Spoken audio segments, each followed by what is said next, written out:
Anda alat ukur tersebut Anda pergunakan untuk mengukur beberapa komponen atau beberapa alat di bidang teknik informatika, yang mana ternyata di dunia real di bidang teknik informatika atau teknik komputer hal tersebut itu nampaknya diperlukan.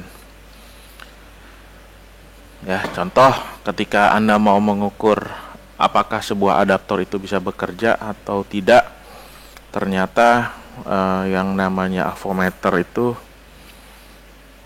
diperlukan gitu ya. Voltmeter diperlukan, mengukur bahwa adaptor ini rusak atau tidak, adaptor ini harus diganti atau beli baru, atau yang rusak bagian mananya gitu ya. Itu ternyata tidak serta-merta Anda bisa menyatakan bahwa ini rusak, itu rusak hanya karena pradiagnosis yang tidak benar. Nah, ada juga beberapa kasus-kasus yang saya temui ketika saya dimintai tolong atau dimintai advice terkait dengan perbaikan komputer atau hal-hal lain. Itu nampaknya karena kurang taunya user atau pengguna, itu kebanyakan malah mendiagnosis sesuatu hal yang ternyata tidak rusak atau tidak harus diperbaiki. Nah, ini menjadi sebuah concern saya bahwa ternyata setelah kita menelaah di kurikulum, memang hal ini tidak dipelajari secara spesifik di bidang teknik komputer, tapi tidak salah kalau di mata kuliah ini, dan memang ada korelasinya dengan salah satu subtopik itu terkait dengan elektronika dasar. Nah, kenapa saya harus pelajari ini? Karena ternyata mohon maaf ya, ketika Anda melihat sebuah mainboard, pernah ngelihat mainboard komputer? Ada yang pernah melihat mainboard komputer?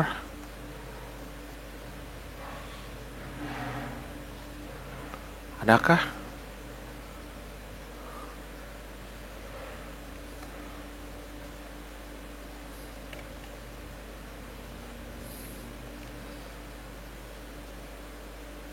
Halo? Iya, Pak. Ada yang pernah melihat mainboard komputer? Kenapa? Atau mainboard komputer itu dijadikan, kalau saya dulu mainboard, bukan mainboard ya, memori atau RAM, mungkin sekarang juga anak-anak masih melakukan hal itu kali ya. Itu yang namanya memori, RAM, itu saya jadikan gantungan tas gitu ya. Saking kerennya, menandakan bahwa saya anak TKJ, saya anak TIK. Itu memori RAM zaman saya dulu masih sebelum DDR itu apa? Sebelum SD-RAM malah lebih Edo-RAM. Nah, pernah dengar yang namanya Edo-RAM nggak? Saya kayaknya masih menyimpan deh. RAM jenisnya Edo. Ntar saya cari dulu. Saya perasaan masih pernah kenal, karena saya nih menyimpan semua gitu ya, barang-barang yang menurut saya unik, yang nanti bisa kita pelajari. Betul, persis saya masih simpan. Alhamdulillah. Ini sejarah yang Anda mungkin tidak akan pernah melihat. Saya jamin 1000% tidak akan pernah melihat dan memegang, karena nih zamannya udah beda. Ya, exactly, great. Ini pun saya nggak nyangka masih menyimpan. Ya. Nah, ya masih terdengar suara saya ya. Ya, saya soalnya menggunakan wireless. Nah, ini dia. Kalian pernah melihat benda ini apa? Mana kameranya? Nah, kalian pernah melihat benda ini apa? Nah, ini di elektronika, pertama kali saya kuliah, benda ini adalah menjadi sebuah benda favorit. Ya. Ini benda favorit, di mana benda ini adalah yang dinamakan dengan PCB, kalau bahasanya saya ya, ini PCB bolong-bolong. Nah, PCB bolong-bolong ini anak elektronika ini pasti tahu nih, karena ini adalah satu komponen atau satu alat yang pertama kali dia harus pegang dan dia harus melakukan soldering di atas lubang-lubang tembaga ini satu-satu. Jadi disolder satu-satu untuk latihan menyolder, gitu ya. Nah, ini nanti dipasang komponen, dirakit dan lain sebagainya, dipasang kabel, jadilah itu sebuah rangkaian sirkuit. Nah, dari dasarnya ini ternyata berkembang menjadi sebuah komponen seperti yang ini. Nah, ini RAM nih. Ini RAM. Ini yang namanya EDORAM. Nah, EDORAM ini hanya ada di komputer Pentium 1 kalau nggak salah, Pentium 1 ke bawah, yaitu 386, 486, terus Pentium 1. Ini RAM-nya, besarannya ini kalau nggak salah cuman 1 mega ini. Ini kalau nggak salah 1 mega atau 512 kilo, saya lupa ini. Ini chipnya ini, memorinya 2 nih kalau nggak salah 512 apa 256 kilo ya. 512 berarti ini 1 mega. Kalau enggak ini 256 berarti 512 kilo RAM-nya. Nah, 512 kilo kalau ada 2 soket berarti RAM-nya berapa? Saya dulu inget RAM paling besar yang saya miliki di Pentium 486, di 486 Intel itu, dan mainboardnya masih ada saya di ruangan sana. Itu 486, komputernya menjalankan Windows 3.1. Word-nya itu masih Word-nya 50 atau Word 40 gitu. Itu kita pakai dan itu udah sangat canggih zaman saya dulu kuliah. Zaman saya dulu SMP kalau nggak salah. Saya pertama kali punya komputer itu Pentium 1. Saya rusakkan, saya pasang, kemudian akhirnya yang sekarang beli gitu, sampai sekarang tertarik di bidang komputer, dan ini dijadikan gantungan kayu, gantungan tas kecil menarik. Wah, ini anak TKIJ nih, ini anak elektronika nih gitu ya. Nah, pertanyaan saya, ini tuh apa nama komponennya? Gitu ya. Ini tuh apa nama komponennya? Ini tuh apa? Gitu ya. Padahal ini ada setiap hari di bidang komputer. Gitu ya. Ini apa komponennya namanya? Ini yang di dalam ini, Pak, ini namanya alat keseluruhan ini namanya RAM. Oke, RAM itu apa? Terdiri dari apa? Nggak ngerti, Pak. Yang penting itu RAM aja. Loh, gitu kan, langsung jadi pertanyaan saya. Loh, kenapa loh? Karena saya bilang lah, di dalam RAM, di dalam mainboard saja ada banyak komponen yang terpasang antara satu dengan lainnya menjadi satu rangkaian papan mainboard sirkuit. Ini ada papan PCB namanya. Nah, ini namanya papan PCB gitu ya. Ini PCB bolong-bolong. Ini ada papan PCB-nya. Di dalam di rangkaian PCB ini ada 2 layer gitu ya, layer atas, layer bawah. Kemudian dipasangkan komponen-komponen ini. Nah, komponen-komponen ini tuh apa? Nggak mungkin kan Anda tanya ini namanya obeng gitu ya. Apa ini? Ini namanya obeng, Pak. Apa ini? Ini namanya tang, Pak. Apa ini? Ini namanya apa ya? Mungkin ini namanya resistor, Pak. Mungkin ya. Kan lucu ya kalau anak TIK ditanya, ini apa RAM? Oh, RAM itu terdiri dari apa? Oh, ini resistor, yang gede ini, yang kecil ini kapasitor, yang gede ini dioda. Gitu ya. Nah, kalau udah begitu maka salah nggak? Ya salah. Basic knowledge elektronikanya saja sudah salah gitu ya. Terus Anda mau masuk di bidang TIK, even though itu bukan bagian Anda gitu. Tapi tetap dari sekian banyak komponen yang terpasang ini, paling tidak Anda bisa mengidentifikasikan bahwa ini tuh bukan resistor, Pak. Ini tuh bukan kapasitor, Pak. Ini tuh bukan dioda, Pak. Apalagi ini kumparan gitu ya, atau toroida atau induktor. Wah, udah ngomongnya aneh-aneh lah. Ya kalau ngomongnya sama ya mohon maaf ya, bukan menyatakan jelek ya, kalau artis apa tuh si Vicky ya, siapa Vicky tuh yang Aduh, yang suka nonton TV pasti hafal ya. Ini si Vicky, bukan Vicky Nitinegoro, Vicky yang Vicky Prasetyo, Pak. iya itu dia, Vicky Prasetyo. Ya ya. Saya bukan bermaksud menjelekkan loh ya. Saya bukan bermaksud menjelekkan atau mensarakan orang, tapi saya hanya melihat gayanya beliau. Mungkin itu stylenya dia, tapi kan begitu dia ngomong, no, 28 is my age, everything is good, you can see I can glowing, everybody I can glow, bla bla bla, ngomong begitu. Seolah-olah dia menggunakan bahasa Inggris, yang kebetulan audiensnya, mohon maaf ya, audiensnya pun juga kalau ngomong bahasa Inggris ya iya iya ya aja gitu, manut-manut aja gitu. Oh, it's good, bagus, is 21 is my age, everything is good, no, is I can eat, that my love is everything, okay, gitu-gitu aja. Padahal yang diomongkan itu dia nggak jelas gitu ya. 29 is my age aja udah nggak jelas. Udah grammarnya nggak bener gitu ya.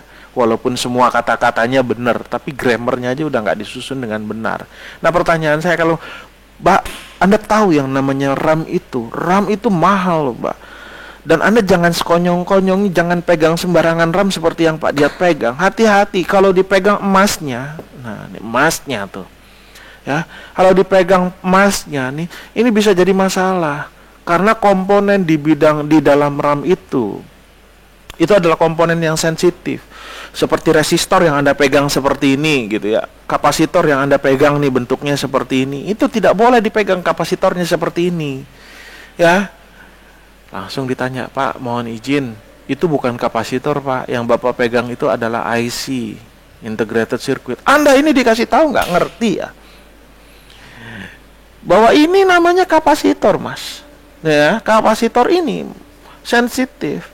Kapasitor itu memiliki fungsi untuk menyimpan muatan atau muatan listrik sesuai dengan kapasitansinya. Benar pengertiannya, tapi komponennya salah. Yang dia pegang itu, Pak, yang Bapak pegang itu bukan kapasitor.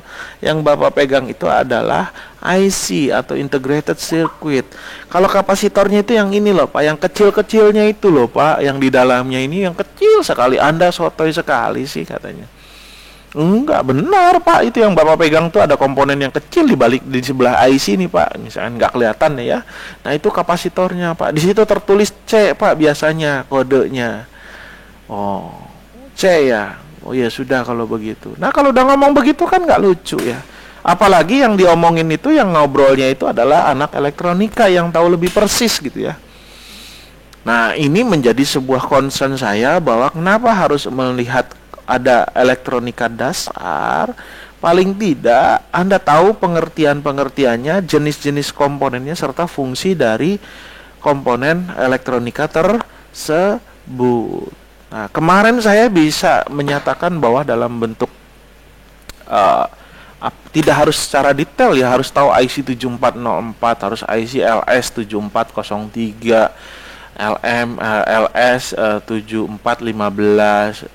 Nggak perlu sedetail itu, tapi paling tidak Anda tahu bahwa namanya integrated circuit itu apa. Di dalamnya itu ada transistor. Transistor itu apa? Fungsinya apa? Jenis-jenis transistor ada, paling tidak ada namanya transistor NPN sama PNP. Secara detail jenis transistornya apa, fungsinya apa, tidak perlu tahu gitu ya. Itu adalah bagiannya elektronika. Tapi paling tidak Anda tahu yang namanya prosesor, tahu Pak, di dalam prosesor itu apa? Ya prosesor Pak, gitu kan. Loh, maksudnya prosesor itu apa? Ya prosesor itu di dalamnya itu Pak terdiri dari ribuan jenis transistor Pak. Transistor yang dikumpulkan menjadi satu.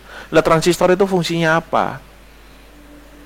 Ya itulah Pak, transistor. Saya bukan alat elektronika. Nah tahu jadinya ya. Oke, ini elektronika konsepnya adalah seperti ini.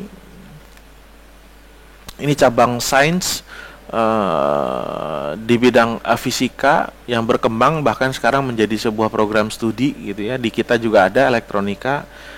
Saya sebagai salah satu lulusannya.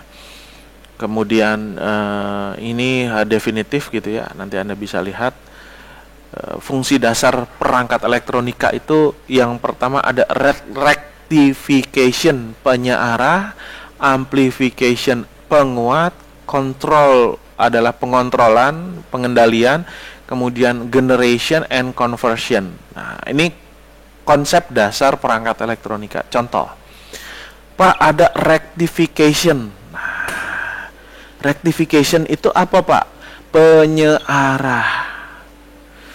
Ya, penyearah itu apa, Pak? Pak Diat waktu itu pernah ngomong bahwa yang namanya adaptor di dalam laptop itu adalah menyearahkan arus bolak-balik di dalam listrik PLN, kemudian gelombang bolak-balik itu disearahkan menjadi arus atau listrik DC. Rectification. Oh, berarti komponen elektronika tersebut diarahkan dengan konsep rectification. Nah, di dalam komponen elektronika ada alat atau komponen elektronika yang dinamakan dengan dioda. Dioda atau rectifier itu fungsinya adalah menyearahkan. Salah satu fungsinya. Oh, berarti silahkan coba googling namanya dioda bridge. Apa fungsi dioda bridge? Saya kasih waktu 1 menit. Silahkan Anda googling dioda bridge. Kata kuncinya. Saya sambil ngopi dulu. Ngopi pagi dulu boleh ya. Ini enaknya kalau PJJ begini. Silahkan yang mau ngopi, mau minum, silahkan.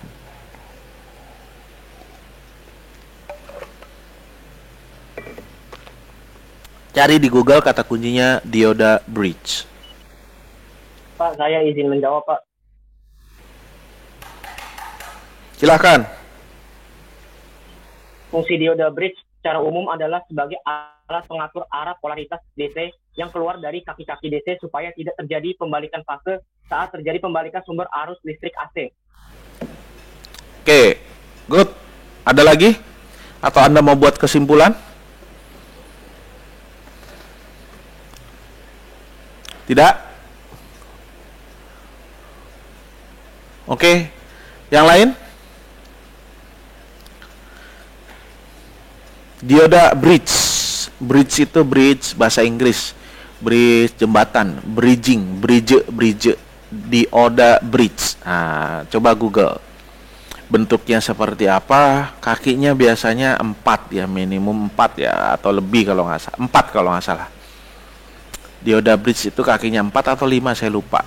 Yang saya tahu 4 input 0 positif negatif keluarnya. Ya, ini googling nggak? Atau suara saya jangan-jangan tidak didengar oleh kalian ya? Masuk Pak suaranya. Masuk Pak, dengar. Oh, masuk. Masuk, Pak. Saya kirain mikrofon saya nggak masuk. Padahal udah beli mikrofon mahal-mahal loh. Buat belajar.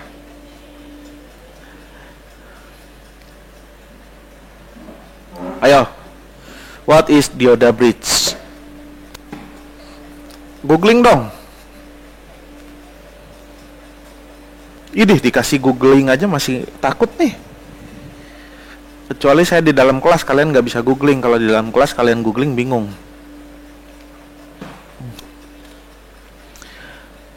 Dioda bridge. Saya Pak menjawab Pak. Nah, ayo silahkan. Ya, dioda bridge merupakan suatu komponen berisi 4 buah dioda yang mempunyai fungsi utama sebagai pengatur arah polaritas DC yang keluar dari kaki DC.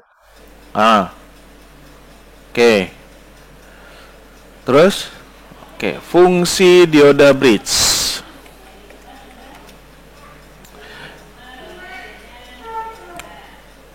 Oke, apa fungsi dioda bridge? Dioda bridge itu, oke, silakan. Fungsi dioda bridge yaitu memancar cahaya LED, konversi daya, penyearah arus, penyearah gelombang penuh, pengamanan rangkaian monitor DC, sebagai sumber relay AC, mencegah lonjakan tegangan, Udah Pak, itu aja. Ya, salah satu komponen di sana ada yang disebut dengan penyearah arus. Ya, salah satunya di situ. Salah duanya juga banyak tadi tuh, ada sebagai pembatas arus, penyolah dan lain sebagainya. Nah, di dalam adaptor ya, coba kita stop mana ininya? Stop share.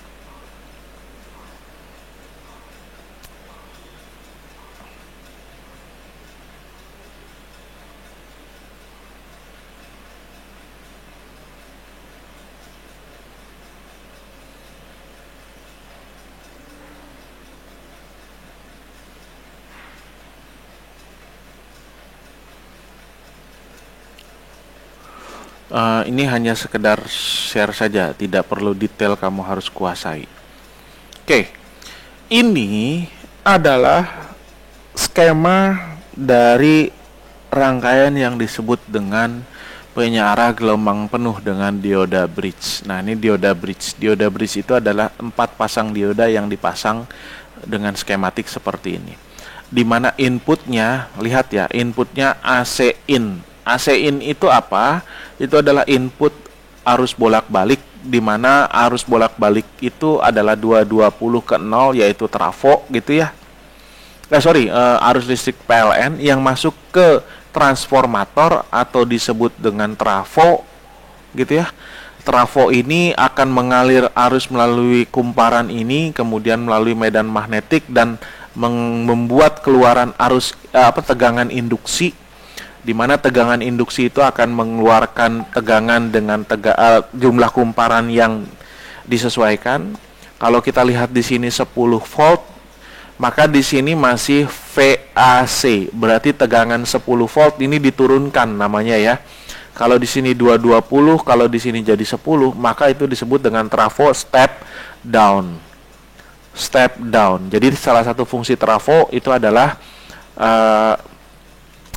menginduksikan tegangan step up atau step down. Kalau dia di sini inputnya 150, keluarnya 220, maka itu yang disebut dengan trafo step up. Atau 110, keluarnya 220, itu disebut dengan trafo step up. Ini ada kumparan primer, ini kumparan sekunder. Ini tegangannya masih volt AC. Nah, ketika volt AC ini Anda colok ke komputer, saya jamin komputer Anda akan meledak rusak. Akan tetapi, bagaimana caranya tegangan bolak-balik ini dirubah menjadi tegangan DC atau direct current? Ada alat komponen yang disebut dengan dioda rectifier atau dioda bridge, dioda jembatan. Nah, dengan adanya dioda bridge tersebut, 10 volt AC ini itu akan keluar menjadi 10 volt DC. Nah, jadi di dalam komponen ini, satu komponen rangkaian penuh ini, di sananya masih ada lagi rangkaian lanjutnya. Ini kalau Anda lihat seperti ini adalah adaptor atau charger yang sering Anda gunakan baik menggunakan handphone ataupun laptop. Salah satu komponen yang digunakan itu ada dioda bridge-nya. Nah, dioda bridge itu fungsinya yang seperti saya sampaikan tadi, yaitu menyearahkan gelombang arus bolak-balik menjadi gelombang satu arah atau DC. Nah, bentuknya seperti apa? Bentuknya kalau yang besar ya, dioda bridge itu bentuknya ada seperti ini. Ini yang besar-besarnya, kakinya 4. Ini yang kakinya yang bentuk tipis, kakinya 4 seperti ini. Ini ya. Ada juga yang bentuknya seperti ini. Ini dioda bridge. Ya.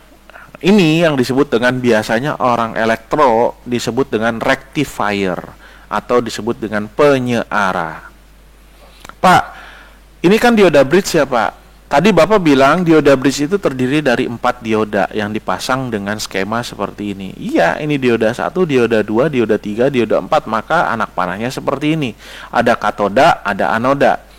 Pak, kalau realnya itu seperti apa? Nah, kayak begini nih kalau dioda dipasangnya. Komponen dioda itu adalah seperti ini.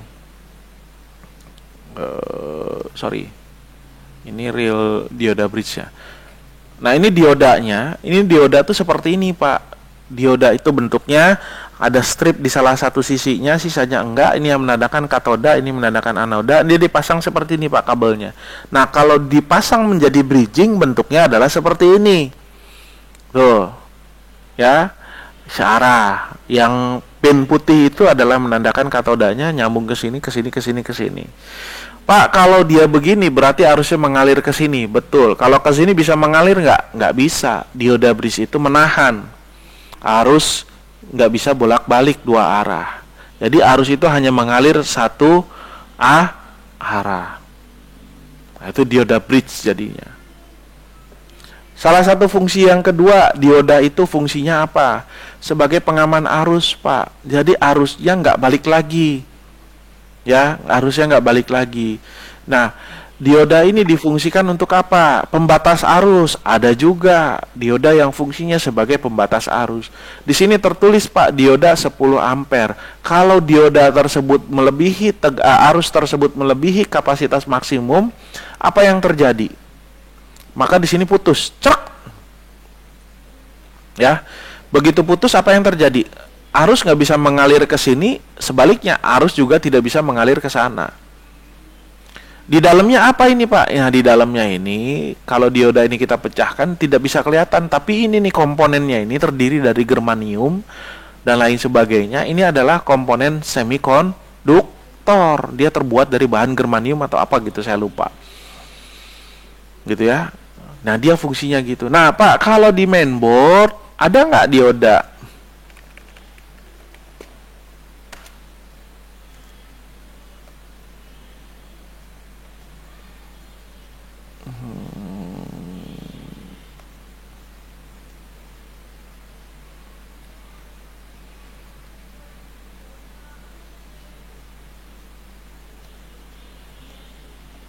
Mana sih gambarnya tadi ada, perasaan bagus.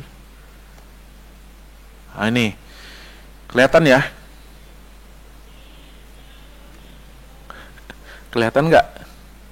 Kelihatan, Pak. Nah, kalau kelihatan maka lihat, Pak, kalau di dalam komponen biasanya tertulis tuh ada R gitu ya. Ada R, ada C gitu ya. Nah, nanti kalau dia bentuknya dioda, maka di sini komponen di depannya pakai huruf D. Ya, Pak, di sini ada L. L itu apa? L itu adalah kumparan atau induktor. C itu apa? C itu adalah kapasitor. J itu apa? J itu adalah jumper. Komponen ini tidak dipasang tapi digunakan untuk menjumper. Jumper itu apa? Untuk mensort biasanya gitu. Pak, kok ini antara resistor, kan kalau Anda lihat ya,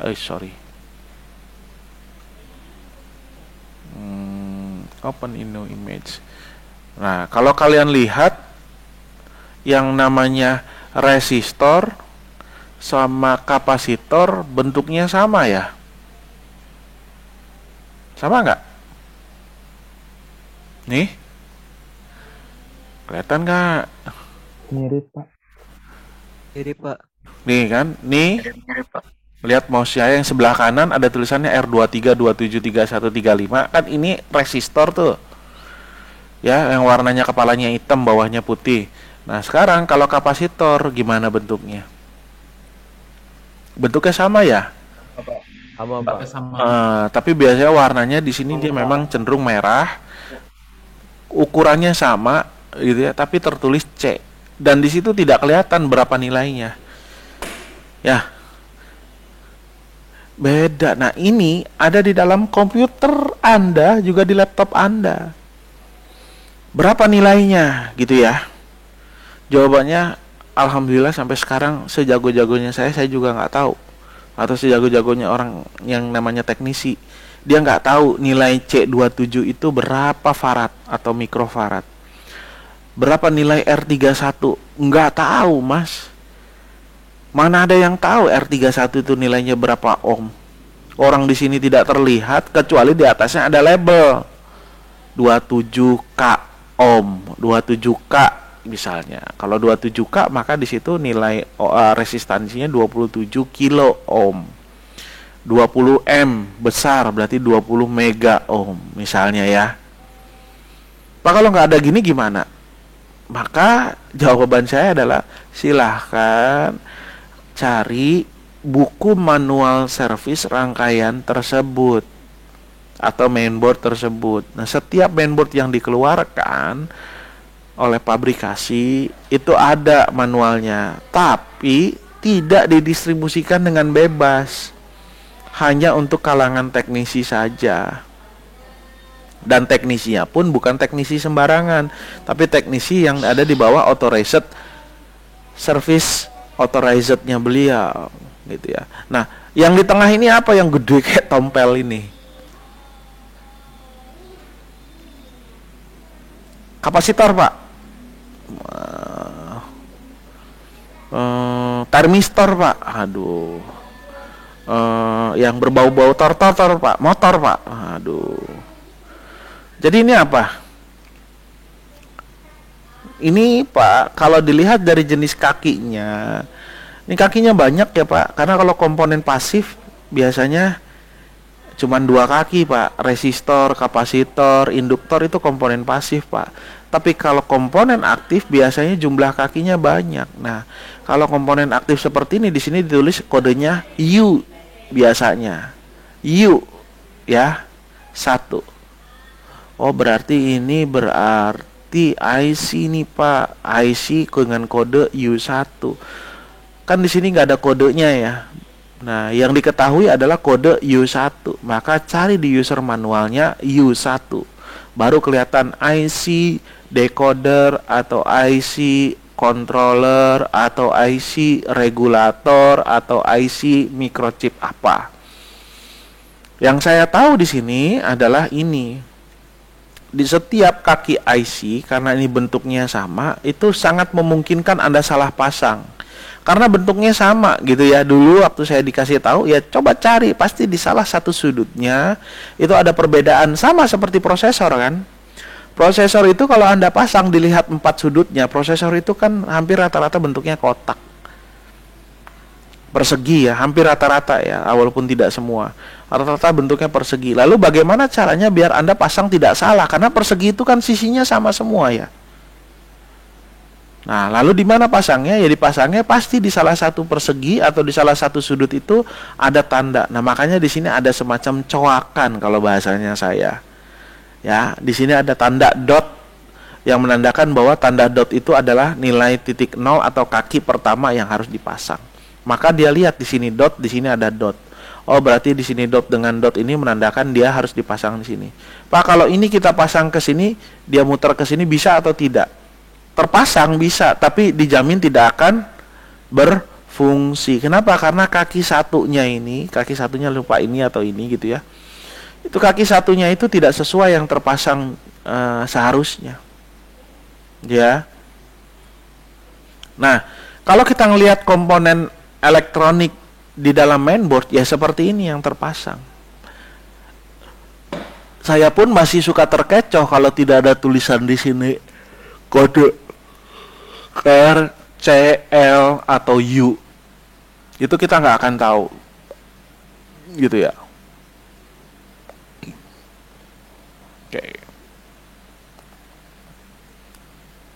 Oke, kemudian kita lanjut.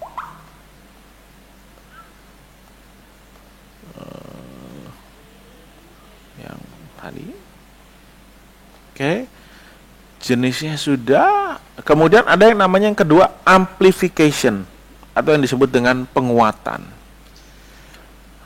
Penguatan itu apa? Pak, kalau satu nilainya dikuatkan menjadi berapa? Menjadi lebih besar dari 1. Bisa 1,0 sekian, 1,2, 2, 3, 4 dan lain sebagainya. Ada controlling atau pengendalian. Nah, kontrol itu bagaimana? Ada yang hanya misalnya transistor sebagai saklar. Nah, Apa itu Pak? Maksudnya transistor sebagai saklar. Nah, transistor itu bisa bekerja apabila basisnya disulut. Transistor itu apa Pak? Transistor itu silahkan search. Googling sekarang, 1 menit. Transistor.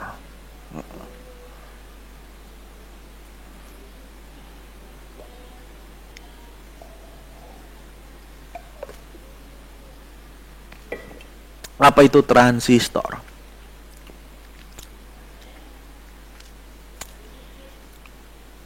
Bentuknya seperti apa? Izin menjawab, Pak. Silakan. Transistor adalah alat semikonduktor yang dipakai sebagai penguat, sebagai sirkuit pemutus dan penyambung arus atau switching, stabilisasi tegangan, dan modulasi sinyal. Oke, good. Ada lagi?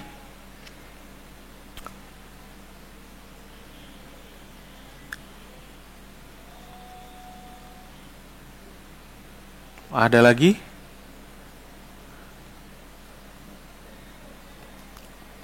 No? Nggak ada? Oke. Betul yang disampaikan tadi. Jadi transistor itu fungsinya yang disampaikan tadi. Salah satu dari salah dua fungsinya yaitu adalah transistor as amplification, penguat sebagai penguat sinyal, penguat arus, penguat tegangan, ya. Transistor sebagai saklar, sebagai controlling, dan lain sebagainya. Kemudian tadi yang disampaikan berikutnya. Nah, ini transistor generally bentuk fisiknya seperti ini. Secara umum yang dijual pasaran, secara umum yang terpasang di beberapa komponen termasuk televisi, bentuknya seperti ini. Ini transistor. Pak, terdiri dari 3 kaki. Iya, betul. Ada emitter, basis, dan kolektor. Ada jenisnya PNP transistor dan NPN transistor. PNP dan NPN itu adalah arah arusnya itu yang membedakan dan bentuk kakinya yang membedakan. Oke, fungsinya apa? Nggak usah tahu dulu di sana. Yang penting tahu jenisnya ada NPN seperti ini. Pak, arus ini dari misalkan kalau kita menggunakan PNP transistor, ketika arus disampaikan melalui emitter, nempel ke sini. Apakah arus itu bisa keluar ke kolektor? Jawabannya tidak bisa apabila basisnya tidak diberikan tegangan. Jadi kayak dia dibuat saklar gitu ya. Emitter udah ngasih arus, tapi kalau basisnya belum nyundul, maka arus nggak bisa turun ke sini. Gitu ya. Kalau arusnya ke sini nyala, kemudian dia teklek gitu, ini langsung dia keluar. Nah, Pak, berarti kalau kita datang ke mall, ya, kemudian kita ke toilet, terus kita cuci tangan, tangannya nggak ada saklar gitu ya, terus yang ada adalah tangannya kita dekatkan ke mulutnya, corongnya air, begitu kita dekatkan, terus tahu-tahu kita dengar suara cetek, terus airnya baru dibuka, gitu, dengar nggak gitu? Kemudian kita tutup, setelah itu cetek, tutup lagi, kemudian kita dekatkan, cetek, gitu ya. Kemudian ditutup lagi, cetek. Oh, ada yang tahu nggak bahwa itu adalah salah satu bentuk kontrol yang difungsikan, salah satu komponennya itu adalah transistor. Di mana transistor tersebut basisnya, gitu ya, basisnya itu harus tersulut dan digunakan rangkaian sensor, gitu ya. Apabila sensor tersebut terkena, maka dia akan menyulut basis tersebut akan menyuruh transistor itu bekerja dan menyalakan yang namanya relay itu akan menggerakkan aktuator, maka dia akan menyalakan aktuator tersebut. Nah, kalau dalam kasus tadi air automatic water itu tadi, maka tangan Anda itu terkena sensor, kemudian sensor itu akan menyulut basis dari salah satu transistor atau beberapa rangkaian dalam transistor, kemudian dia akan menyaklar, cekrek, dan menyaklarkan aktuator. Aktuatornya itu membuka keran valve gitu ya. Jadi begitu kita tekan cetak gitu langsung dia keluar. Oh, berarti komponen transistor tadi fungsinya sebagai kontrol ya, penyaklaran. Iya. Nah, salah satu komponen yang dipasang untuk tugas tadi ini disebut dengan penyaklaran. Transistor. Pak, ada lagi jenis yang lain transistor? Iya, yang tadi yang dibilang sebagai penguatan. inputnya berapa, kemudian dia kuatkan menjadi lebih besar lagi. Tapi commonnya, umumnya transistor di sini beberapa jenis transistor, termasuk saya dulu waktu elektronika, skripsi saya itu menggunakan transistor sebagai saklar.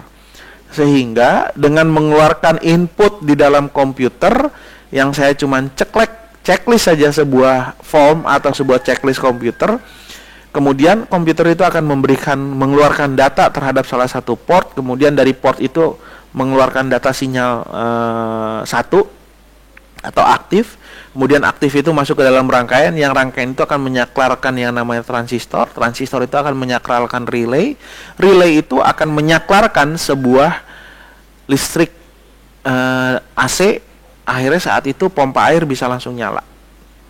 Persis seperti yang terjadi di belakang saya di rumah. Kalau kalian bisa lihat di belakang saya ini ada kipas yang waktu itu saya pernah demokan kan, ya, dimana kipas itu bisa saya matikan dari jauh hanya dengan menyaklarkan IoT pada perangkat mana dia IoT program saya.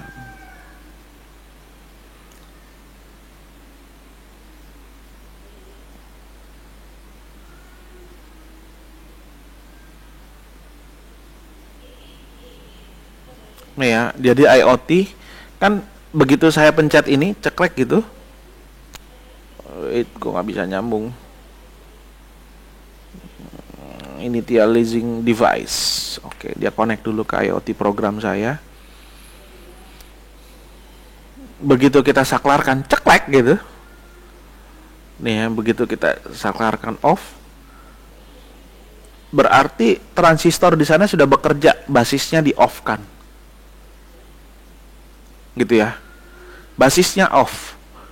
Kenapa? Karena microcontroller memfungsikan yang namanya kipas di belakang saya itu harus non-aktif.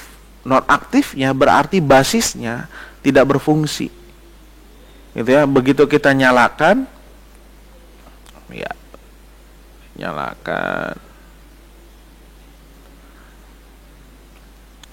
dia baru nyala, berarti basisnya aktif, gitu.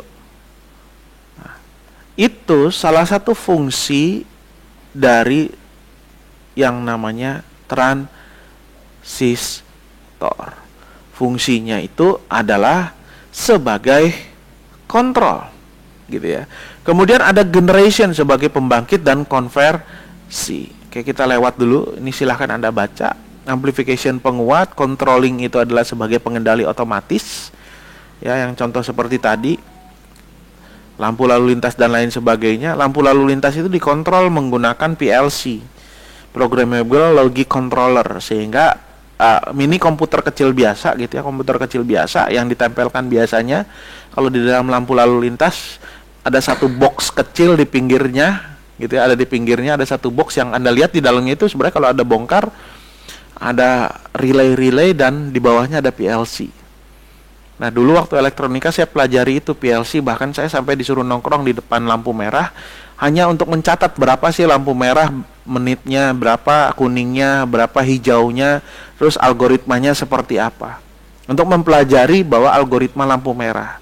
Bahkan sampai malam-malam itu dibuat timing pada saat malam. Siapa yang pernah melihat bahwa lampu merah pada saat malam hari sama lampu merah pada saat siang itu ternyata timingnya berbeda-beda. Pada jam sibuk bagaimana, jam non sibuk bagaimana, kayak seolah-olah itu ada artificial intelligence, padahal enggak, itu based on program. Kemudian penguatan, ada yang disebut dengan rangkaian, disebut dengan osilator. Nah, ini bisa menggenerate sebuah frekuensi, timer and counter misalnya. Kemudian conversion, ini yang menggunakan konversi. Konversi ini adalah konversi suhu menjadi hambatan listrik, sinyal cahaya menjadi sinyal listrik. Kalau lampu jalanan, pernah Anda lihat nggak lampu jalanan pada saat mendung tahu dia nyala gitu ya, padahal masih siang hari. Pernah Anda lihat nggak? Pernah, Pak. Nah, kalau begitu berarti di dalam lampu tersebut terpasang komponen yang dinamakan dengan LDR, Light Diode Resistance. Jadi di dalamnya ada fotodioda atau LDR, bukan long distance relationship ya, tapi Light Diode Resistance, light cahaya dioda yang efektif nilai resistansinya bekerja dengan ada perubahan cahaya. Jadi kalau dia perubahan cahaya dengan nilai intensitas tertentu, dia akan mematikan lampu dengan rangkaiannya gitu ya. Tapi kalau lama-lama dia turun gelap, maka akan nyala. Makanya kadang-kadang ada yang pada saat kondisi dia nilai ragu-ragu, lampu itu masih nyala atau hidup gitu kan ya. Nah, itu komponennya LDR. Jadi kalau dilihat, oh lampu itu otomatis nyala, ada dua. Yang satu menggunakan timer, yang kedua menggunakan LDR. Yang kan ada yang saklar juga yang dijual gitu ya, ada yang semacam melambainya gitu, taruh di luar. Nanti dia kalau ada lampunya udah agak gelap, otomatis dia langsung menyala dengan infrarednya. Kemudian nilai konversi listrik menjadi cahaya. Ini contohnya lampu laser LED gitu ya. LED pun light emitting dioda sama. LED itu yang lihat komputer suka nyala-nyala dan lain sebagainya, kedap-kedip gitu, itu sebenarnya adalah dioda juga. Ya, tapi dioda yang memberikan emisi yang kalau di arus listrik dia akan menyala. Itu disebut dengan LED. Jadi lampu LED itu kayak lampu Philips yang ada di atas yang sekarang itu yang warnanya putih gitu, di dalamnya itu ada dioda-dioda kecil yang bright sekali yang digabungkan menjadi satu. Laser, penggunaan laser itu pointer atau laser-laser yang biasa digunakan untuk main-mainan gitu ya. Nah, itu juga dioda juga sama emittingnya. Kemudian konversi suara menjadi sinyal listrik, contohnya ini mikrofon. Mikrofon itu apa dalamnya? Di dalamnya itu ada komponen yang bergerak sesuai dengan gelombang suara yang menghampirinya dia. Semakin bagus dan sensitif, maka makin mahal mikrofon tersebut. Contoh seperti yang saya pakai ini, tidak terlalu mahal tapi lumayan bisa didengar jelas gitu ya. Mikrofon itu adalah pengguna sinyal listrik menjadi suara menjadi sinyal listrik. Kemudian sinyal listrik menjadi sinyal suara. Ini yang Anda dengar di headset. Ya. Speaker. Itu adalah perubahan konversi sinyal. Kemudian konversi suhu menjadi hambatan listrik. Nah, ini yang membuat bahwa ada PTC, positif thermistor control kalau nggak salah ya. Kalau P itu adalah positif, kalau N itu adalah negatif. Artinya kalau saya tidak salah ya, saya agak-agak lupa. Kalau dia nilainya semakin panas, dia akan semakin tinggi nilai resistansinya. Kalau NTC, kalau dia semakin panas, dia nilainya semakin sedikit. Pak, NTC dan PTC digunakan di mana? Itu biasanya digunakan di kontrol mana? Pernah nggak ngelihat ada sensor suhu? Misalnya Pak, kalau komputer itu udah mulai agak panas, kemudian kipasnya baru menyala full, gitu ya. Tapi kalau dia nggak panas, kipasnya mati. Itu di mana? Nah, itu di dalamnya itu ada sensor suhu. Nah, sensor suhunya, salah satu sensor suhu yang paling murah dan kurang presisi, saya bilang kurang presisi kenapa? Karena nilainya terlalu besar. Itu ada namanya PTC sama NTC. Di kehidupan sehari, contohnya microwave, apa itu untuk menanak nasi namanya? Microwave. Rice cooker. Rice cooker. Nah, ini yang cewek-cewek harusnya tahu nih. Rice cooker kenapa dia bisa tetap hangat gitu ya? Pada saat dia jekrekan hidup, dia kan akan mengeluarkan panas ya. Begitu airnya udah panasnya habis, airnya naik, baru dia kembali ke atas. Nah, bayangkan kalau pada saat dia bukan cooking ya, masih warming, menghangatkan rice cooker itu atau magic cooker gitu ya. Pada saat dia menghangatkan, kan dia ada komponen kumparan listrik yang kalau di arus listrik dia akan panas gitu ya. Tapi kalau panasnya itu tidak tercapai, maka listrik itu masih tetap mengalir. Efeknya apa? Efeknya adalah panas yang panas yang disampaikan melalui komponen tersebut itu secara berlebihan. Akhirnya ujung-ujungnya nasinya menjadi kering atau terlebih terlalu masak gitu kan ya. Nah, ketika dia rusak, maka yang diperbaiki apa? Bukan semua komponennya. Ternyata dia bilang gini omongannya, Pak, ini yang rusak sensornya, Pak, ganti aja 50.000 gitu kan. Dia pasang sensornya, copot. Nah, sensornya itu secara elektronik disebut dengan termistor atau PTC dan NTC. Kedua, di AC, Pak. AC itu kan kita kontrol menggunakan remote, betul ya? Benar apa benar? Betul. Nah, saya minta langsung ke perempuan, biar biasanya perempuan bisa enggak. Saya minta yang layarnya saya unmute. Silahkan yang saya minta unmute. Kalau nggak ada berarti lagi nggak ada di depan komputer atau ditinggalin. Ada orangnya?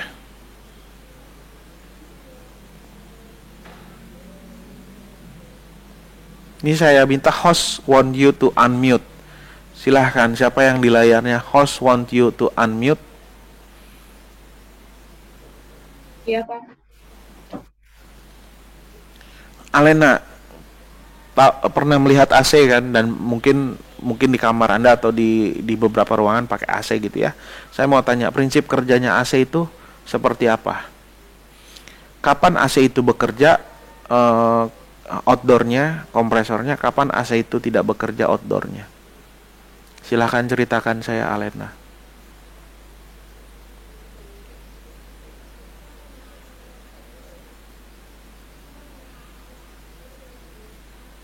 Saya kurang tahu, Pak. Kurang tahu. Oke.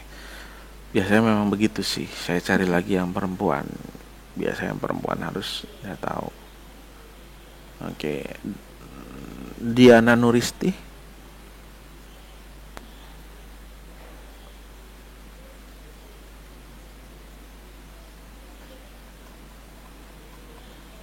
Ada orangnya? Ada, Pak. Oke. Prinsipnya AC seperti apa, Diana Nuristi? Atau cara kerjanya AC? Cara kerjanya tuh menyerap panas dari dalam ruangan terus mengeluarkannya keluar ruangan gitu. Oke, terus dinginnya itu bisa dari mana?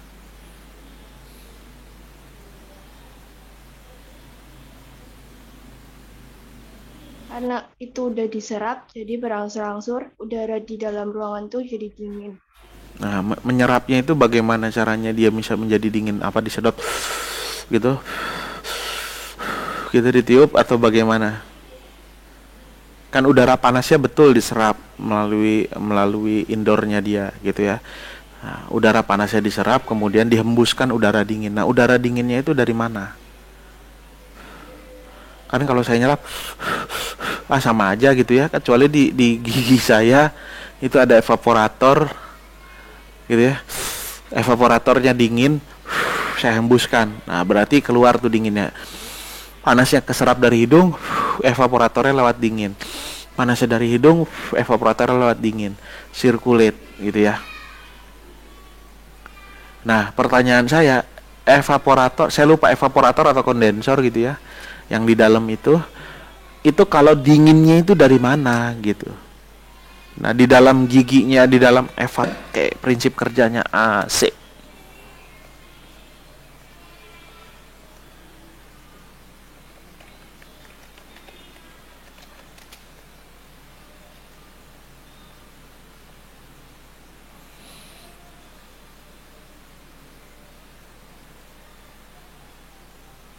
Mana AC-nya? Oh, ini dia.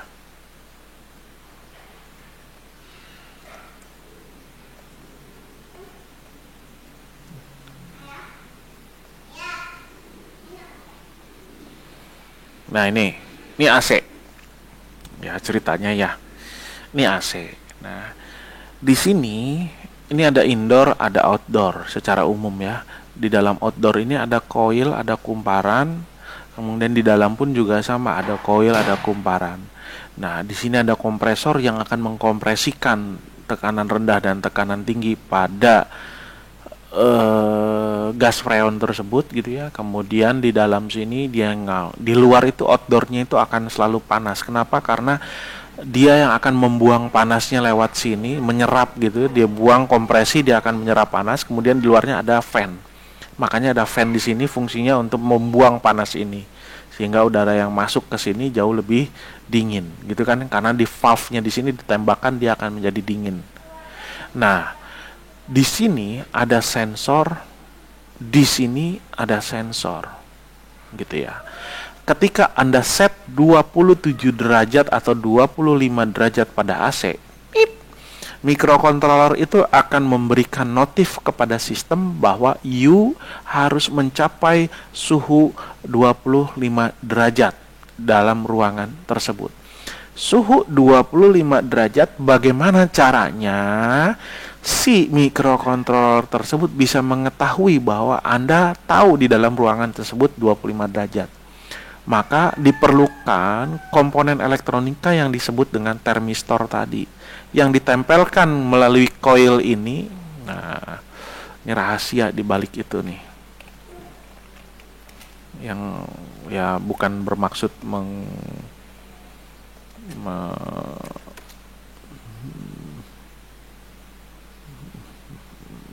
nah, terlihat ya,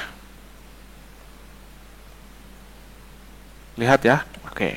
Nah, di dalam termistor tersebut ternyata dia pasang, ini kan coil AC nih, di sini dingin gitu ya. Kalau dia menyerap udara dingin ke sini, dihembuskan ke sini, maka nilai termistor ini akan berubah menjadi nilai resistansi yang dibaca oleh sistem kontrol di sini. Di sini ada 2 termistornya. Nah, ketika termistor tersebut rusak, maka kompresor di dalam sistem sistem kontrol itu tidak bisa membaca yang namanya suhu di dalam ruangan tersebut. Sehingga betapapun perintah yang diberikan ke kontrol tersebut, dia tidak punya nilai pembanding. Gitu ya. Nah, termistor di sini digunakan sebagai nilai input pembanding yang menentukan bahwa perubahan suhu di sini dirubah menjadi nilai resistansi. Sehingga ketika Anda default set AC 25 derajat, maka kontrol ini akan membandingkan apakah perintah 25 derajat itu sudah tercapai 25 derajat di dalam suhu ruangan tersebut. Ketika 25 derajat tersebut plus minusnya 1 derajat kalau saya tidak salah. Jadi kalau di sini di set 25, suhu di dalam ruangan terbaca oleh termistor ini 24 derajat, maka apa yang dilakukan? Sistem kontrol akan memberikan perintah stop the condenser, stop the outdoor, stop the compressor to operated. Makanya outdoornya mati, gitu ya. Ininya masih nyala, circulated. Nah, begitu sensor suhu ini dengan perintah yang sudah diberikan tadi 25 plus minus 1 derajat, begitu dicek di dalam suhu ruangan dibaca termistor 26 derajat, then what?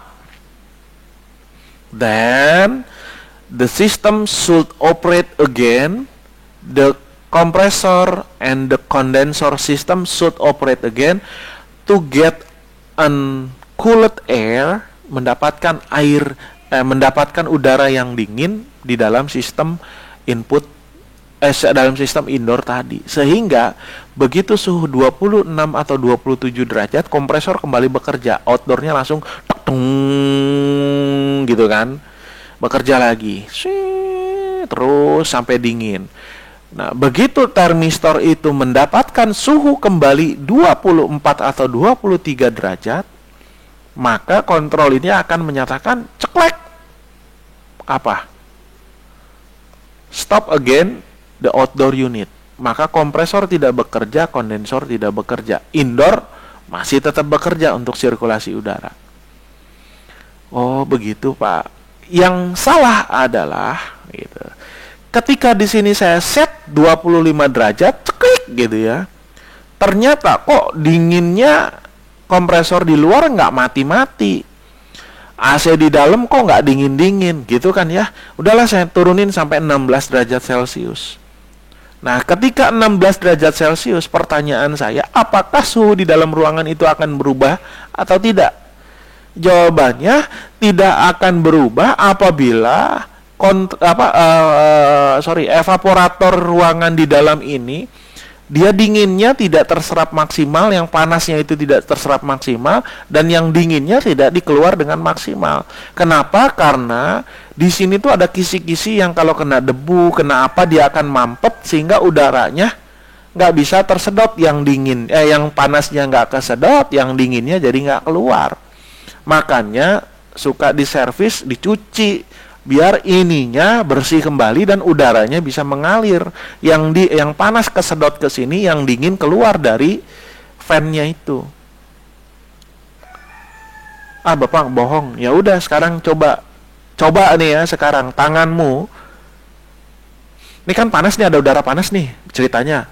Coba udaranya sedot melalui hidung, keluarkan melalui mulut.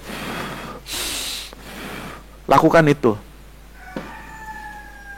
Terus berkali-kali. Nah, pertanyaan saya, kalau udaranya dipampet pakai udara, saluran inputnya dipampet pakai udara, saluran mulutnya dipampet pakai debu lagi. Coba niup. Apa yang terjadi? Yang terjadi adalah panas dan dinginnya hanya ada berkutek di dalam situ aja gitu ya. Sedangkan yang di dalamnya panas yang nggak kesedot, dinginnya juga nggak kesedot, ya berkutek aja di dalam situ. Makanya diservis sama dia bukan diservis semuanya, tapi hanya membersihkan saluran udara tersebut, debu-debu yang menempel pada kisi-kisi itu, elemen itu, biar udaranya itu bisa masuk ke sana. Nah, yang menjadikan alasan saya adalah termistor ini. Nah, termistor ini mengubah suhu udara menjadi nilai resistansi, dan ini dipasang di dalam sensor baik di laptop maupun di PC. Ah, Bapak bohong nih, gitu kan ya? Bener nggak? Ngibul nih, Pak Diat ngajarinnya ngibul, begitu ya? Wah, gua dikata ngibul. Nih, terlihat. Ya, ini ada aplikasi namanya CPU ID HW Monitor. Download oleh Anda free. Sehingga Anda tahu bahwa prosesor Anda tuh lagi penat atau tidak. Kenapa penat atau tidak? Terlihat di sini suhu. Ya.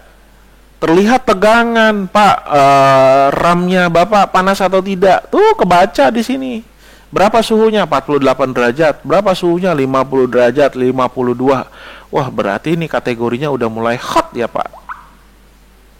Gitu ya. Sampai semuanya ke detail, kebaca bahkan sampai fan-nya CPU saya terbaca di sini.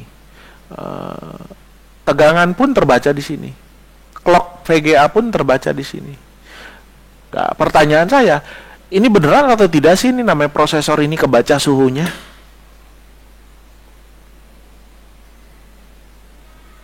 Ya bener real, karena di dalamnya itu ada sensor suhu. Ya, yang suhunya itu sebenarnya salah satu komponen, contohnya itu yang disebut dengan termistor itu tadi. Itu termistor. Oke? Oke. Kita lanjut.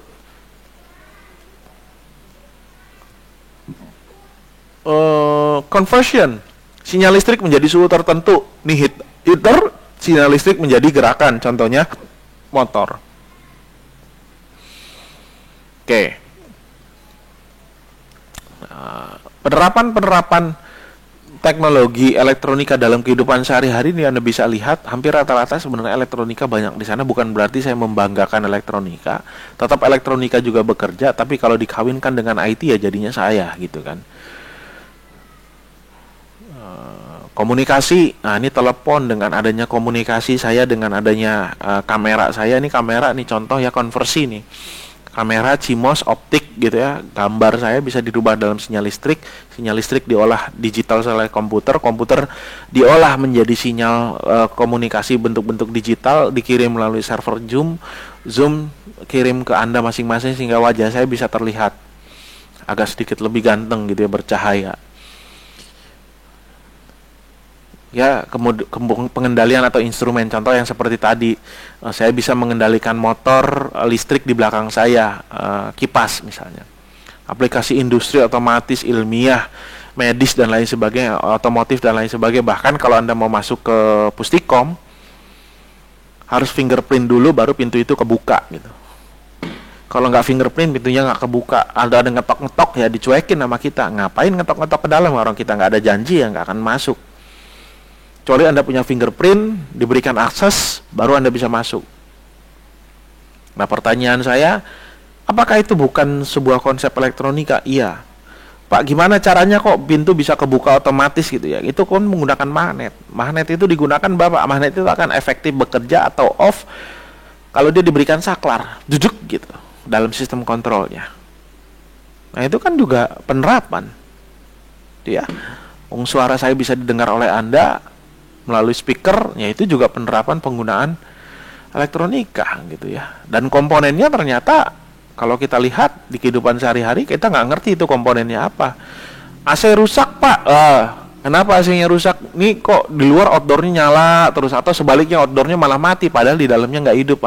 Ya udah termistornya tuh. Nah, berapa termistor harganya? Tergantung 25.000 sampai 50.000. Kalau ada yang minta 1 juta ganti AC-nya, gitu kan ya. Nah, paling tidak bisa tahu lah, jadi kenapa komputer saya kok fan-nya nyala terus gitu, kenceng banget, trolling terus kayak ngegas terus. Coba dulu dicek berapa suhunya. Kalau suhunya melebihi batas ambang tertinggi, ya wajar fan itu akan bekerja. Kenapa? Karena dia berfungsi mendinginkan. Lalu bagaimana caranya dia biar nggak mendingin, biar dia tidak bekerja lagi ya? Usahakan proses induksi panasnya itu bekerja dengan baik. Dengan cara apa? Lihat thermal paste-nya sama lihat apa namanya tuh what is it thermal paste di atasnya itu, heatsink-nya gitu ya. Kalau dia tidak sempurna, ya dia nggak akan berjalan dengan menempel dengan sempurna. Terus mobil misalkan, di otomotif, mobil sekarang Tesla gitu ya bisa bergerak sendiri kanan kiri. Itu bagaimana dengan adanya IoT plus gitu? IoT itu bisa menggerakkan motor bergerak kanan kiri, remote control, drone dan lain sebagainya itu sama. Oke, komponen elektronika itu ada 2, aktif dan pasif. Contoh yang pasif itu tadi yang saya sampaikan, resistor, kapasitor, induktor, trafo. Yang aktif itu apa? Yang aktif itu adalah dioda, transistor, contohnya sama IC.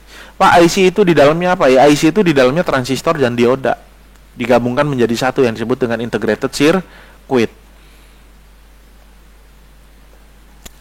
Resistor, kapasitor, induktor, dioda, transistor, IC, saklar, transformator. Resistor bentuknya seperti apa? Tadi udah saya kasih tahu contohnya. Di dunia real banyak, ada cek aja resistor, bentuknya macam-macam, tapi di dalam PC atau di dalam CPU bentuknya hampir sama antara resistor, kapasitor, induktor, dioda agak beda, IC pasti beda, saklar enggak, trafo jelas beda, transistor juga berbeda. Yang agak mirip adalah resistor, kapasitor, induktor. Bentuknya sama seperti tadi yang saya contohkan dalam mainboard. Kecil sekali dan bahkan nilainya kita tidak tahu. Karena tidak bisa dilihat dengan mata. Bisa dilihatnya apa? Dengan melihat gambar dalam rangkaian. Dioda tadi udah Anda lihat. Transistor juga Anda lihat bentuk realnya kalau di elektronika. Seperti itu. IC, ya udah nggak usah dilihat lagi. IC itu ya ini. Ini IC, integrated circuit. Ya, saklar atau relay. Nah, pernah dengar relay? Relay. Pernah lihat relay nggak? Belum. Googling yang namanya relay. Saklar fungsinya sama seperti saklar kabel, ting nung, itu saklar.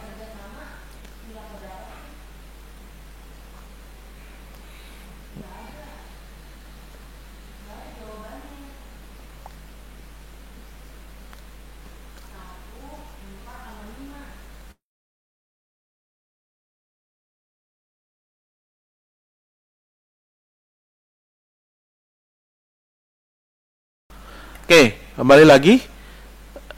Relay atau saklar. Nah, apa fungsi relay? Ya sama Pak, seperti saklar Pak. Tahu saklar lampu nggak? Saklar lampu tahu nggak lampu? Itu lampu kalau yang nyalakan cetek on, cetek off, itu saklar namanya.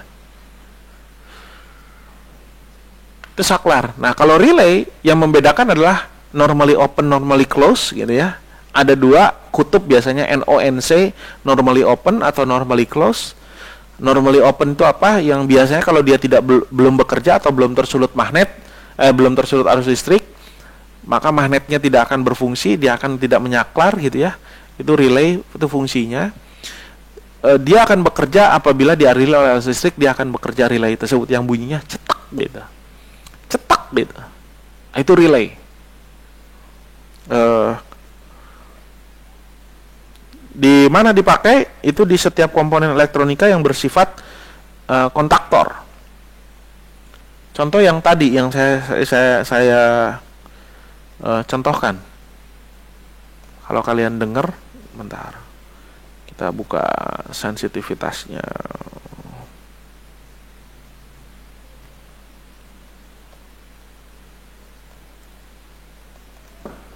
Oke. Kita dengar dulu ya. Nih coba saya minta Anda dengarkan ini. Kalau saya matikan ini,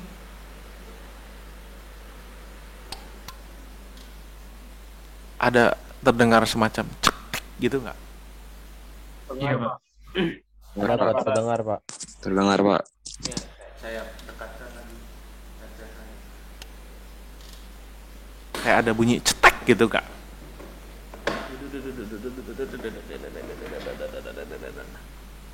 Terdengar kan? Mendengar, Pak.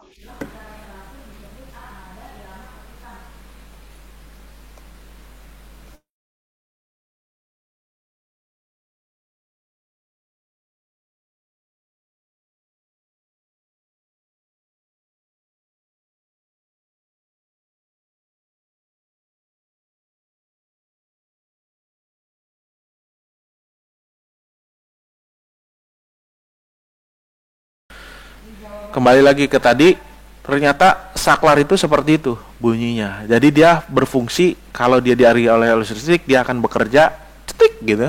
Kalau arus listrik itu diputuskan, dia akan tidak bekerja cetuk gitu. Sama seperti saklar lampu, cetik cetik cetik cetik. Bedanya saklar lampu tangan Anda yang bergerak gitu kan ya, tangan Anda yang men-trigger. Tapi kalau relay, dia akan bekerja apabila dia dialiri oleh arus listrik, cetik cetuk. Di dalam komputer digunakan nggak? Digunakan.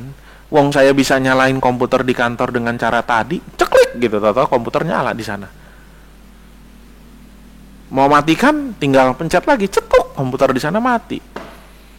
Nggak perlu lagi, ndak, coba pencetin komputer saya biar dia nyala. Nah, itu juga sama saklar, tapi bedanya saklarnya saklar manusia gitu kan ya. Nah, itu relay. Oke, kita kembali lagi. Kita selesai jam berapa? Udah selesai Pak. Sekarang? Oke. Ya. Lanjut dulu sedikit ya. Transformator, nah jenis-jenisnya Anda dijelaskan di situ. Nah, ini bentuk dari resistor, simbolnya seperti ini. Resistor itu ada resistor yang nilainya tetap, ada resistor yang nilainya variabel. Variabel itu apa? Berubah-ubah. Biasanya dalam bentuk seperti potensio yang nilainya bisa dirubah. Nah, potensiometer itu biasanya digunakan di mana? Biasanya kayak ada lampu yang nilai redupnya tidak itu bisa ditentukan. Kan ada tuh ya lampu yang bisa diputar terus nyalanya terang, dikecilkan nyalanya gelap. Nah, itu salah satu komponennya itu ada potensiometer. Nilainya variabel. Nah, potensio bentuknya seperti ini. Nah, ini LDR nih. Bukan long distance relationship ya, light depending resistor. Jadi dia ada semacam kumparan yang kalau dia dikenakan cahaya matahari, dia nilai resistansinya akan membesar atau mengecil, saya lupa gitu ya. Kalau nilai cahayanya ketutupan matahari, dia akan nilainya kecil. Nah, ketika nilainya kecil, apa yang terjadi? Dia akan menyaklarkan lampu. Nah, ini variabel, ini resistor nilai tetap, ini termistor. Nah, ini bentuk real thermistor tuh bentuknya gini, tapi bisa di custom seperti yang di AC itu tadi. Ini yang nilai resistansi akan berubah-ubah tergantung dari suhu. Kapasitor ini adalah komponen pasif juga yang memiliki kemampuan untuk menyimpan elektron di dalamnya. Biasanya digunakan sebagai filter, menyimpan kapasitor sebagai filter gitu ya. Semakin besar nilai kapasitornya, maka proses filternya itu akan semakin bagus. Dan nilai kapasitor biasanya digunakan di rangkaian radio tuner dan lain sebagainya. Di elektronika dipakai nggak? Iya, dipakai juga. Kalau yang suka main mobil biasanya suka ngelihat ada kapasitor bank gitu ya, gede-gede tuh. Wah, beli kapasitor bank dong. Buat apa kapasitor bank? Kapasitor bank itu digunakan sebagai filter. Jadi dia menyimpan arus dulu di sana, dia keluarkan nilainya rata sehingga suaranya jauh lebih bagus. Itu biasa digunakan gitu. Nah, ini bentuknya kapasitor, simbolnya seperti ini, lurus, kemudian ada yang belok, kemudian ada itu disebut dengan kapasitor bipolar karena ada dua positif negatif. Ada kapasitor nonpolar gitu ya. Bentuknya seperti ini. Nah, ini yang paling general yang ada di pasar, kayak kapasitor elektrolit. Ini juga ada yang kayak gini nih, biasanya ditempel kapasitor di mainboard. Kalau yang begini udah jarang karena dianggap udah kuno, bentuknya seperti ini. Dan kapasitor yang tertempel, nah ini gitu ya, yang di dalam mainboard biasanya bentuknya kecil-kecil seperti ini.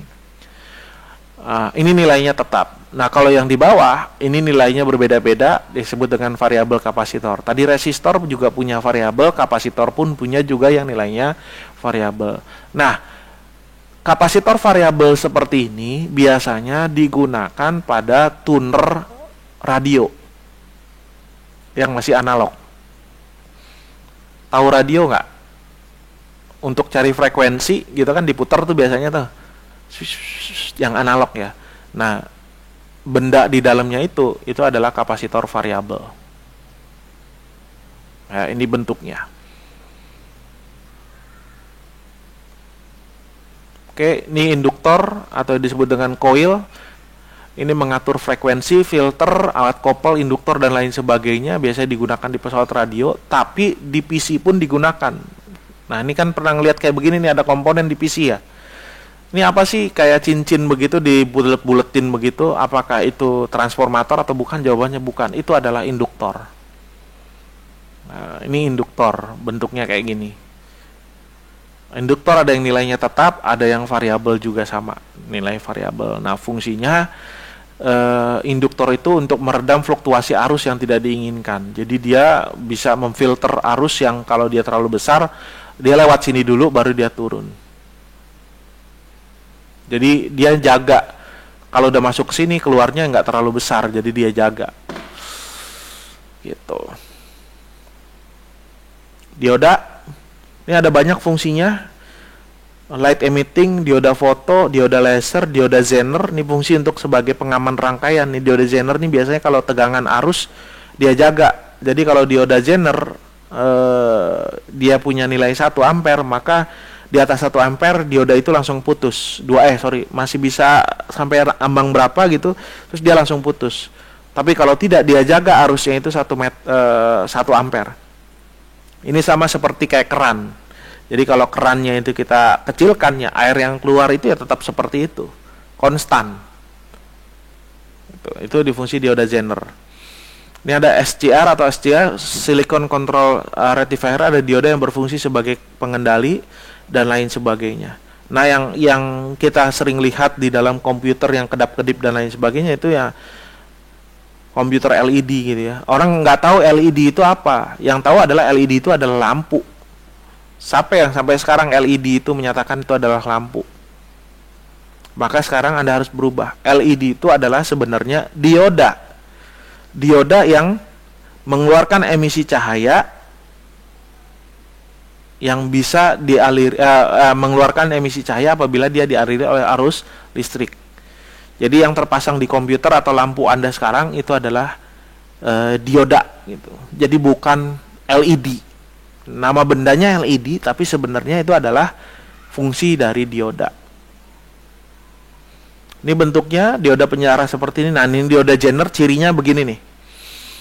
Biasanya di dalam komponen komputer ada di mainboard, salah satu komponen biasanya dioda Zener, atau di televisi juga ada. Ini LED, udah familiar lah untuk Anda. Ini dioda foto. Dioda foto itu apa? Beda dengan LDR. Dioda foto itu dia akan tersaklar apabila dia terkena cahaya. Cahayanya apa? Bisa berubah infrared, terus SCR dan lain sebagainya. Transistor, ini komponen transistor, tadi NPN sama PNP, bentuknya kurang lebih seperti ini. Hampir rata-rata 3 kaki atau ada yang 2 kaki. Fungsinya transistor itu, ini bukan dioda. Fungsi transistor itu adalah hampir rata-rata digunakan untuk penyaklaran, filter, dan controlling. Berarti Pak, jutaan transistor itu tertempel di dalam sebuah komponen sirkuit, itu yang dinamakan dengan prosesor ya. Pernah dengar nggak prosesor itu apa dalamnya? Jutaan benda-benda seperti ini yang dalam mikron. Ya, dalamnya ini seperti ini, transistor, tapi jutaan. Makin banyak nilai transistornya, maka nilai frekuensi makin tinggi. Ini IC, integrated circuit, nah bentuknya adalah seperti ini. Di dalamnya itu biasanya ada rangkaian-rangkaian sendiri gitu ya. Ini di IC, itu adalah komponen aktif. Masing-masing IC tidak kita bisa bilang ini adalah IC A, IC B, IC C. Enggak. Apabila ada sebuah rangkaian yang terintegrasi, kita compactkan menjadi sebuah chip, ya itu bisa IC. IC itu ada yang programmable dan non-programmable. Ini contoh nih Zilog prosesor gitu. Ini prosesor Zilog. Dulu saya pernah belajar ini, dia melakukan proses untuk pengontrolan. Bisa sebagai penguat, bisa sebagai pengontrol, bisa switching, memori, media penyimpanan dan lain sebagainya. RAM di dalamnya juga kan sebenarnya dalamnya IC, buffer gitu ya. Terus ada lagi flash disk. Di dalamnya itu memorinya itu bukan apa, tapi chip seperti ini IC. Jadi dia bisa digunakan sebagai media penyimpanan juga. Oke, ini saklar atau relay bentuknya seperti ini. Ini saklar yang manual yang Anda lihat. Nah, ini saklar automatic relay-nya. Bahkan MCB juga dikatakan sebagai definitif sebuah saklar. Ini transformator, ini trafo bentuknya seperti ini. Tadi ada simbol kan trafo step up dengan trafo step down. Trafo step up itu apa?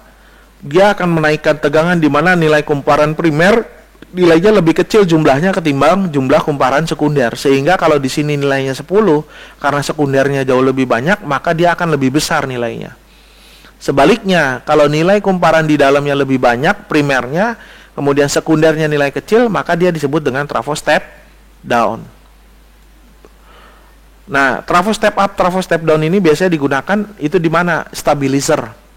Nah, itu ada tuh stabilizer. Itu prinsip dari trafo. Adaptor, di dalamnya juga ada trafo, step down atau step up. Tapi kalau sekarang nampaknya charger Anda trafonya udah nggak sebesar itu lagi, lebih kecil lagi seperti ini. Pak, lebih bagus pakai trafo apa non trafo? Saya bilang untuk beberapa komponen itu bahkan lebih bagus menggunakan trafo kumparan ketimbang trafo elektronik. Nah, selesai. Sesuai dengan waktu Gani. Itu ya. Oke, sampai sini dulu ada pertanyaan. Cukup? Oke, kalau begitu silahkan kita selesaikan dulu. Terima kasih. Ada pertanyaan? Enggak ada. Oke, kalau enggak